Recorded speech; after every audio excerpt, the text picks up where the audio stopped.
All right, so let's start with the big story that we're tracking on WION at this hour. The American President Donald Trump's call to his Russian counterpart, Vladimir Putin, has left Europe scrambling for options, and it has left Ukraine very nervous. The Ukrainian President Volodymyr Zelensky has now made a desperate plea to Donald Trump at the Munich Security Conference, saying that Ukraine cannot survive without American support. Our next explores as to how Donald Trump has stunned his allies with his peace plan for Ukraine. Take a look. I have no question. In fact, Melania, here you go.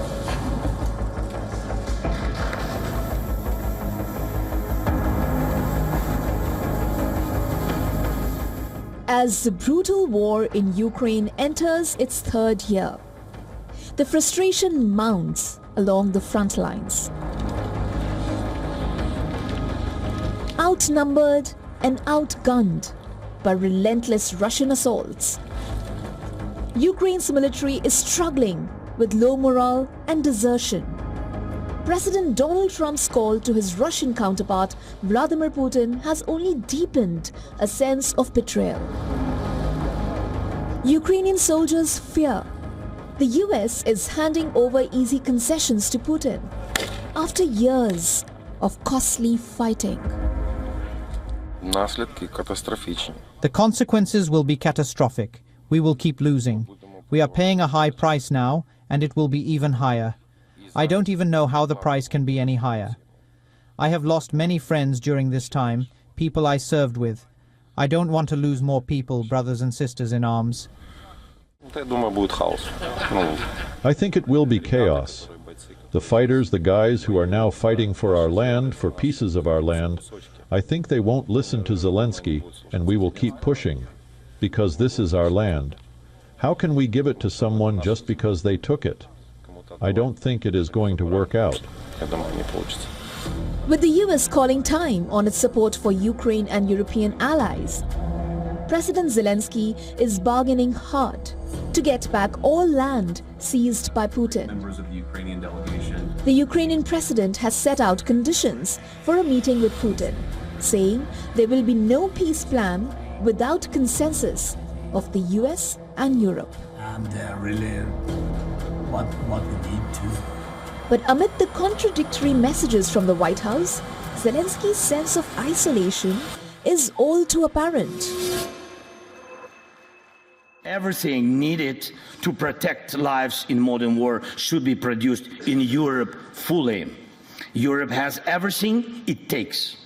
Europe just needs to come together and start acting in a way that no one can say no to Europe. Boss it round or threat it like a pushover. Trump's shift in priorities is also posing doubts over Europe's security.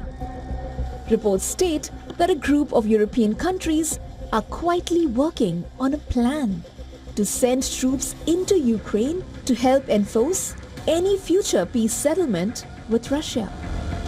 Led by Britain and France, they were said to be exploring the kind of force that might be needed for Ukraine about a year ago.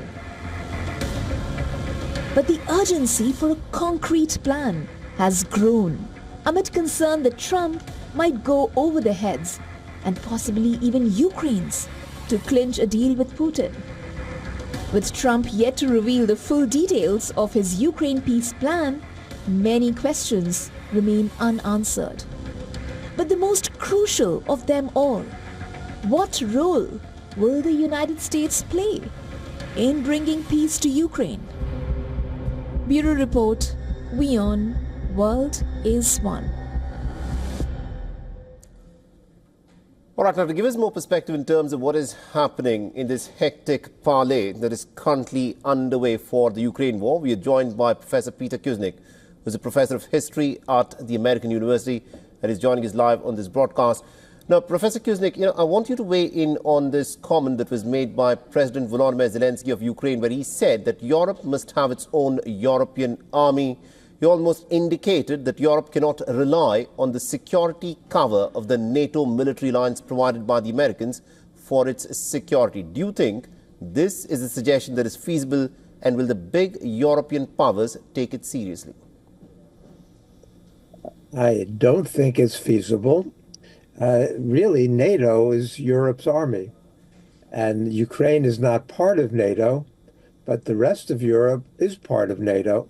I mean, there are 32 member states in NATO, and I think other than the US and Canada, they're all in Europe. So this is as close as Europe is going to have to having its own army. Now, the question is, do we want to have a more militarized world? Do we really want to spend more money on perfecting the means of killing than looking for peaceful solutions than alternatives? And I think that's the choice that Europe faces now. You have to recognize the reality on the battlefield. Right. Every day, Russia is gaining more and more ground inside Ukraine. And that's what Hegseth was saying. And that's the reality that people have to face. The more they delay in this negotiation, the more of Ukraine that Russia will control. And so, and with all of the people being killed and wounded, all of the economy being wasted on this, I don't want to see a more militarized Europe. I want to see a more peaceful Europe.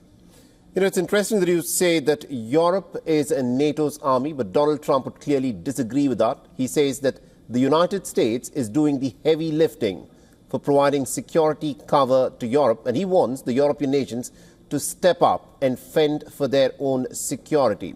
Now, the other aspect is that what German foreign minister said, it is unacceptable that the American president can strike a deal with the Russian president over the heads of the European leaders, where for a peace deal in Ukraine, if Europe and Ukraine are not consulted, it is not going to bring lasting peace to Ukraine or to Europe.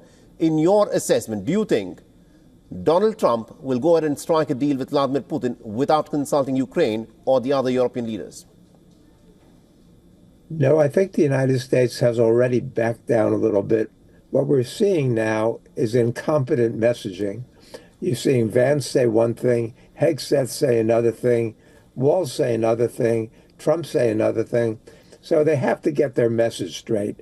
This is the gang that can't shoot straight at this point.